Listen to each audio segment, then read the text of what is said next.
It's time for Football at 4 with Adam Caplan. I have real confidence that our football operations can once again create a dominant football team. Powered by the Inside the Birds podcast. Now, live from inside the Matt Black Kia Studios. It's Football at 4. Football at 4 on a very important day for the Philadelphia Eagles.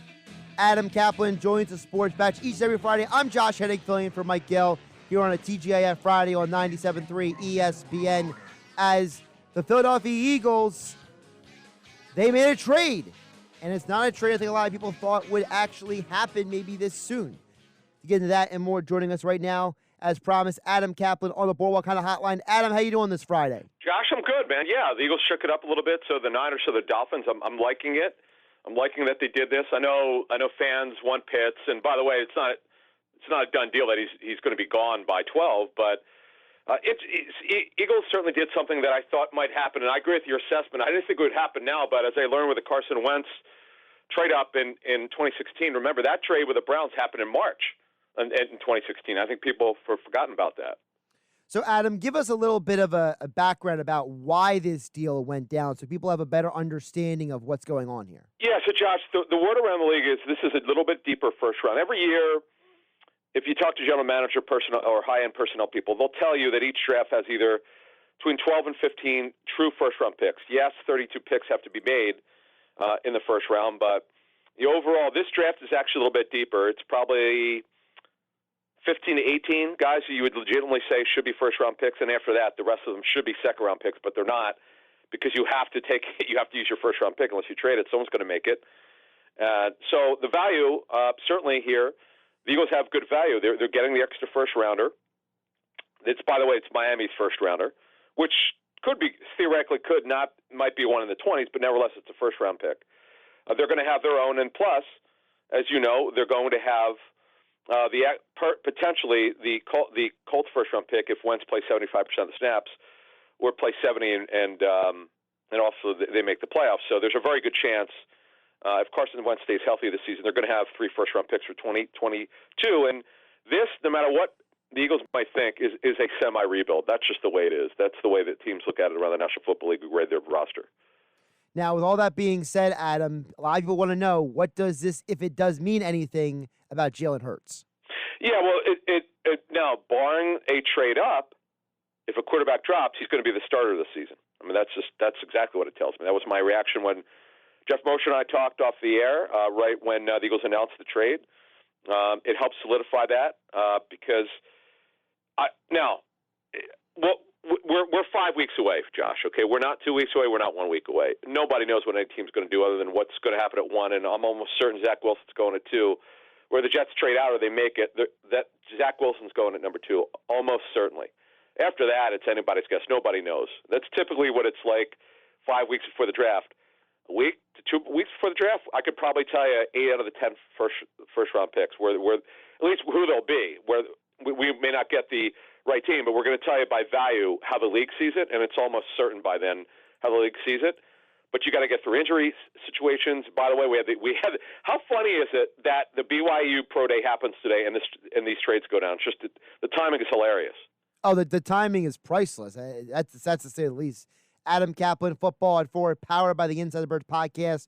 The next one will drop Monday morning with all the extra intel with Adam and Jeff Mosher at Inside the Birds podcasting network. Adam, now you mentioned Jalen Hurts. Aside from this draft pick, one more question on the pick specifically. Do you think the Eagles are potentially leaning a certain way? I think a lot of people are throwing a lot of names out there. Do you think the Eagles might be leaning a certain way with this pick, or is it still up in the air? No, if you were at 6, then it's a little bit easier to say that I could have given you 3 names, which they would almost certain to take. They now have 11 teams picking ahead of them instead of 2. So it makes it a little bit harder. Now, the great thing about being a 12 is it's within that really good value range. You're going to get a top corner. One of the top corners, I don't think J.C. Horn will be there based on the intel. That's Joe Horn's son, by the way, former NFL receiver for the Saints and other teams. He probably will be gone, but there's some other good corners. Surtain Jr. should be there, who absolutely has a chance to be a star corner, no doubt about it. Corner is a major need. The Eagles don't need 2 outside corners. They need 3 guys The only outside corner they have on the roster who could play is Slay right now. So they have to add 3 outside corners. To me, that's the value right now would be that position, the cornerback position, and also Devontae Smith probably will be there at 12. Just a matter of where Jalen Waddle, and I don't think he'll make it. What I'm told around the league is Waddle's a higher regarded player right now than Smith. Of course, this week the Eagles also grabbing headlines before today because they signed Joe Flacco to the team. Adam, I really like the pick. I think that Joe Flacco, he brings a lot to that quarterback room because to me last year when I'm watching the Eagles, Carson Wentz walks to the sideline. What is Nate Sudfeld going to say to him? Now, when Jalen Hurts walks to the sideline, he has Joe Flacco, who it seems like that guy's played in almost every iteration of the West Coast offense. Yeah, so my understanding is, though they may or may not call it a West Coast offense, the route combinations, everything they do is West Coast.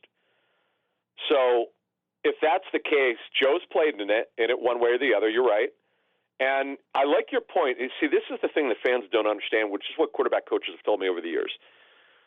It doesn't matter whether that Joe Flacco is going to mentor anyone. It's totally irrelevant. What he's there is to bring competition. What do I mean by that? In the room, you just said it. This guy's been a starter, right? He's been a starter since 2008, save for last season. He did start 4 games, but remember, he was coming off neck surgery, so he couldn't even compete against Sam Darnold because he was not cleared for training camp. He was only cleared in mid-September. So here's a guy at 35, 36 years old that's done it. He's been a Super Bowl MVP. He's won a Super Bowl. He's done that. Now at this point in his career, he may or may not be a starter, but he's done it, and he's super. I've known Joe and his family since 2007. He's super competitive. That room, talking to quarterback coaches, they love guys who are competitive, that have answers, who've done it before. And by the way, wait till you go to training camp. For those of us who are able to go, or you see highlights from training camp, or hopefully we'll have a preseason, Josh, wait till you see him throw the football. That's the thing with Joe Flacco. And assuming Jalen Hurts is the starter, I still believe he's going to be, that training camp will be very interesting between the two of them because Hurts, obviously, he's got a lot of pressure on him to be the guy for the future. And then Joe Flacco wants to get back to where he was. So this is going to be a fun training camp for those guys. Joe Flacco said in his presser yesterday, Adam, he was very complimentary of the Eagles' offensive staff. He said that was part of the reason why he came here. Should we read anything into that? Well, no, he had a very good meeting. I'm told the Eagles, it's interesting, Josh. They kind of slow played it last week with Flacco because, the Niners had him in for a visit. And it's interesting. So I don't know. If you would have asked me Monday what was going to happen, I would have said he probably was going to go to the Niners. But he would have that visit with the coaches later on. He was actually saw them, I'm told. He got in the building late Monday morning and had his visit with the coaches, and it went really well. And they kind of know what they're getting with Joe Flacco. And look, the Eagles have not had anyone who could throw the ball like this ever, really, quite frankly. Jaws had a good arm. Randall Cunningham had an absolute rifle, but this is elite when it comes to arm strength. People have that elite moniker with Flacco, which is comical, but it just made sense. And by the way, one of the reasons why they probably slow played it, Jacoby Brissett got $5 million last week, okay, for one season with incentives. Joe Flacco got less than that. He got $1.5 million. I put the terms out today. He gets just a little bit over $4 million incentives, which he doesn't get any of it unless he earns it. But he's going to get $3.5 million this season. That's actually low and back up.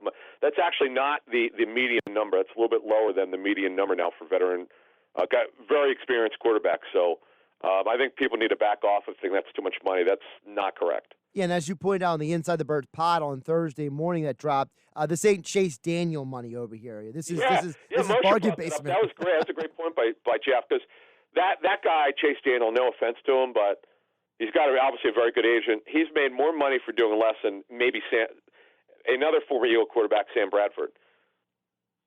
Adam Caplan joining us, Football at 4, powered by the Inside the Birds podcast. Adam, the draft is 5 weeks away.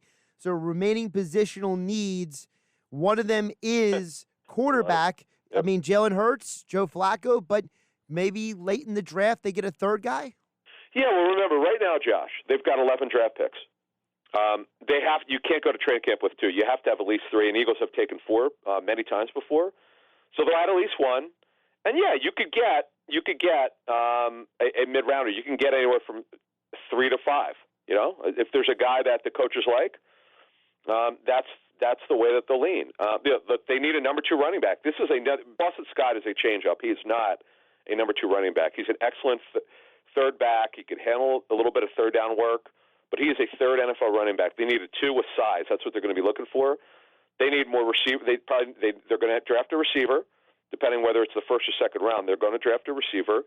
After they trade Zach Ertz, they'll need 2 tight ends. They need developmental offensive linemen. They probably need 2 of them, a center and a guard. 2 defensive tackles. They need 1 to 2 DNs. They need 2 to 3 linebackers. They need a safety. As I said earlier, 3 outside cornerbacks. And, of course, you mentioned they have 11 picks. Was it 2 in the 3rd round, 2 in the 5th round? The swap with the Dolphins obviously moves them up. So yep. I would assume to say it wouldn't be surprised if Howie moves around on draft day as well.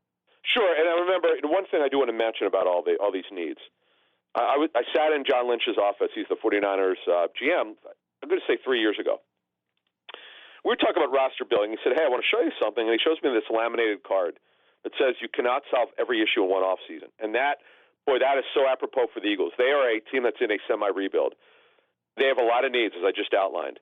They're 5 weeks away from the draft, Josh. As you said, they have 11 picks. They're in a position here to, if they keep them all. Now, I don't know that they will. But even if they only have 9 picks, if they can nail this draft and get 5 to 6 impact play, when I say impact, guys are going to wind up either starting or at least 3 guys who start and the rest are key backups over the years, then in the end, they've done a very good job in this draft. Adam, before we let you go, also the Eagles this week, they've lost a couple players to free agency. Vinny Curry goes to the Jets. Jalen Mills goes to the Patriots, a couple staples of the defense for the last few years. Cam Johnson to the Texans. How do you believe the Eagles will fill some of those voids? Will it just be through the draft, or do we expect maybe some more movement in free agency as well? Yeah, I would expect a free agent linebacker at some point, a free agent corner, and they're all going to have ties to Jonathan Gannon, whether they're from Minnesota or the Colts. That's going to happen. Now, I'm not saying it's going to happen today or tomorrow or in a week, but by training camp, they all have added guys, because it all comes down to money, Josh, and the Eagles are very tight against the cap here. It's going to come down to money, but they're going to add a DN at some point. They're going to add a linebacker, and they're going to add a corner, and then the rest will come in the draft. Now, guys are still out there. Nate Sudfeld, don't expect him back. Quinn Clement, don't expect him back. Josh Perkins, don't expect him back. These are guys who are free agents. He was non-tenor as a restricted free agent. Richard Rodgers, he did a good job last season. Jason Peters, don't tell Mosher this. No, I'm just kidding. He's not coming back. He gave it the business, man. People loved it. Nate Gary, who visited the Niners earlier this week. Now, both of their backup slot corners, actually, Nicole Roby-Coleman was technically a starting slot corner. He's unsigned, and Crayvon LeBlanc. One of those guys might return. They have to solve whether Avonte Maddox is going to be their slot corner this season. He should be. There's no reason why he shouldn't be. But that's something the new coaches will have to decide in the coming days and weeks. He's Adam Caplan, Football at 4, powered by the Inside the Birds podcast, at Caplan NFL for your Eagles and NFL coverage. The next edition of Inside the Birds with more detailed information this Monday, 6 a.m. Jeff Mosher, Adam Caplan. As all guests, Adam appeared here on the Boardwalk Honda Hotline. Great stuff today, Adam. Thank you. Josh Ennick here on the Sports Bash affiliate for Mike Gill on 97.3 ESPN. Football at 4 being brought to you by Dr. Lyle M. Back. For everything from skincare to cosmetic surgery, go to ilovelyle.back.com or call 856-MAKEOVER for Dr. Lyle M. Back, proud sponsor of Football at 4.